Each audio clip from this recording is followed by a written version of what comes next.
Yeah, I think everyone forgets how young I was. Only 22 at the time, just turned.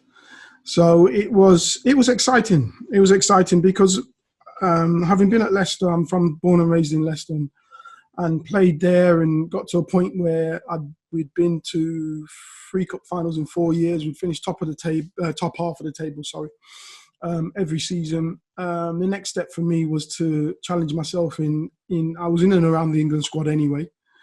Is to challenge myself with the likes of the Liverpool players and the Man U players, and being at a bigger club. And that's no disrespect to Leicester. I just felt that it was my time to take that step. And Liverpool came along. I could have left earlier, gone to another club earlier, but I chose to stay with Leicester and progress that way. And it worked out well for me. And coming to Liverpool was huge, was massive. Everyone talks about the fee. The fee really was irrelevant, to be honest, to me, myself. I just got on with what I wanted to do. That was something that 2 clubs organise. They thrash that out, and you just get on with what you want to do and how you want to play. And having 11 million price tag over your head is not easy, but I never thought about it, to be honest with you. It's now you start to think back at it and you think, oh, that must have been tough, but I never thought about the price tag at all. No, it was great. Everything was good. Turned up, and obviously at the old Melwood, and sitting there with the likes of Robbie Fowler, with Jamie Redknapp was still there at the time, Michael, and people like that I'd been around the national team with, but I hadn't been in an environment like a club environment with them. So it was just nice to be around them. You kind of are in awe at times, but then going out on the training field, and the training pitch was great. It was different to what I was used to, in the sense that we trained the way we play at Leicester, but we didn't go full out in a sense of tackling and stuff like that. But got to Liverpool, I remember Stefan Ancho, as soon as I got the ball, bang, straight, took me out. I thought, okay, I understand that what we're doing now. But that was good, because you got to. I believe you have to train the way you play. Yeah. Because that's mentally getting you in tune to when you go on the pitch. But at Leicester, we didn't really like the manager didn't really like the tackling and stuff like that, probably because we had a smaller squad. But the intensity was still there, but the tackling and stuff like that weren't. So you could get away with a lot more. But when they come to Liverpool, it was all in. Obviously, if you're at Liverpool, you're there for a reason. You're there for a purpose. And no one really surprised me in that sense. Robbie, who I'd been round before anyway, with the national team, and his finishing was, and I still to this day say it's the best I've seen. Was just immense, to be in the training, in and around training with him on a regular basis was wonderful. It was amazing, it was just one of those seasons that you never want to end, even though we played 60-something games, and it was a hell of a tough season, a long season. But it's one of those ones that you're just relishing the games coming thick and fast, because it was just great. We knew that it was great in the cups. The only thing I was a little bit disappointed with was the fact that we didn't have the consistency over the course of the season when it come to winning the league. And that would have been huge if we possibly could have done that. But when it came to the cup competitions, yeah, we were immense in them. We understood that, especially when it came to Europe. We understood that bringing them back to Anfield, they were in trouble. I think for the way that we played, I think Gerard obviously saw that it was integral to have me starting in that way that we played, because we played a lot of counter-attacking football and you have to hold it up and stuff like that. So that, I think I was central to that. But in saying that, we played that many games.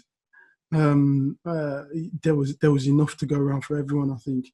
And even if I had to sit out a couple of games, it wouldn't have really bothered me, because we had that team ethos, and it was great to be in and amongst that team. It was crazy the whole season when after winning the League Cup, you can't celebrate. then you go and win the FA Cup. You can't celebrate. It was only after you win the UEFA Cup, then you can actually go and have a little bit of a celebration. But you know the UEFA Cup, I think that was our 60th, 66th, 63rd game or something like that this season. I was just, if I'm honest with you, I was running on empty. It was tough. It was very tough that season. I can't remember too much of the final. I had to watch it back to remember it, because it was just adrenaline that was taking me through especially that game. You don't know the intensity and you don't know the ferocity of the games until you play it. I was lucky enough to play against Everton just before I left Leicester. And I thought, yeah, it's a tough game. It's just like any other game. But you don't realise until you get to playing the Merseyside derby how tough the game actually is. And I can't explain it, but everyone seems to be that much more, run that harder, kick that strong, harder, boot the ball that more, elbow more. Oh, it is, but it's great games to play in. You know, they're fun actually. And to be honest with you, I think only Gary Mack could have possibly scored that goal, or foresee the goalkeeper trying to come out and executing it. To be honest with you, but I don't think many could have. We had a free kick possibly about 5 minutes before, and I think Sami Hyypiä headed it, and Gerrard made the save. And I'm thinking that he's obviously coming out so he didn't have to make the save again. And that's where Mac has seen him just sneaking, and he just whipped it into the near post. We were very, very strong. We were very, very solid, and that's what Gerrard wanted. We wanted us to be solid, and then knew that me and Michael and then one other could go and attack. And especially when you play in Europe, you need to be solid, and that was what got us through a lot of the times.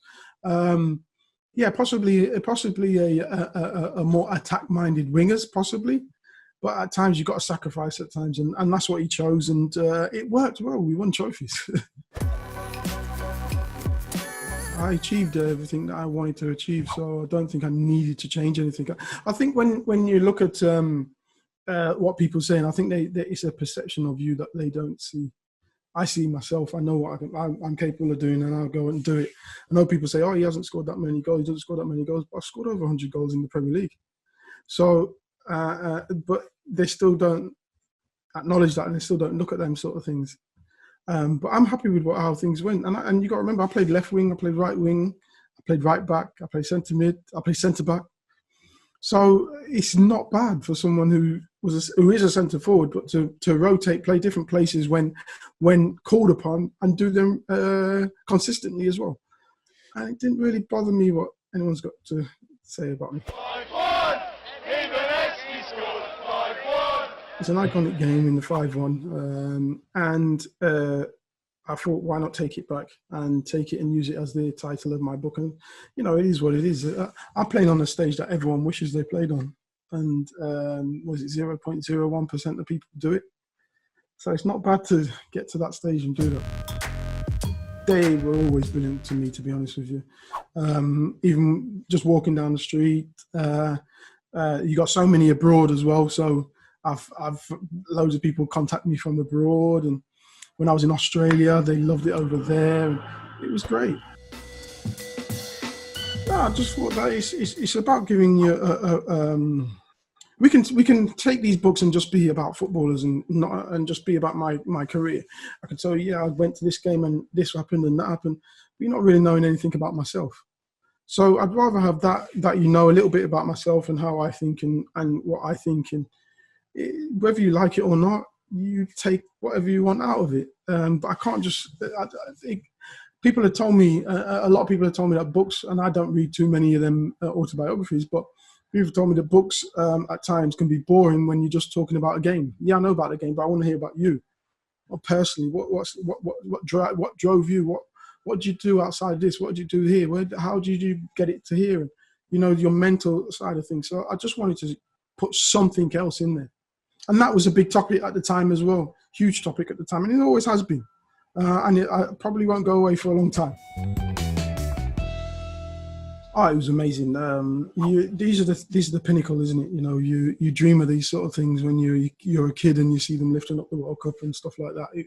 It's amazing, and then you actually get to go, and it was just a wonderful experience. And obviously, I'd played with Michael from the under-18s, so it's a long time that we played together. We formed a partnership, we formed an understanding, and it worked well and it clicked. So to go and do that on the biggest stages was great. 2002 was possibly the best for me. I felt that we were nearly there. Obviously, got beat by a very, very tough and very, very good Brazilian side with 3 Ballon d'Or winners. You know, so you take some on the chin. Whether he actually meant it or not, I'm not sure.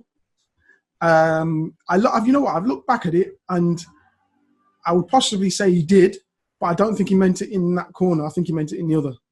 If you look at the way where he actually tries to curl it, I don't think he meant it to go into the other corner. I think he meant it to go in the near one. Wait till when though? Because when you look at it, this is why you're doing it. You're doing it for the fans. You're doing it for the people. It's 30 years, so you're doing it for them. And finally, you get there, and no one can cherish that with you. Is a difficult one.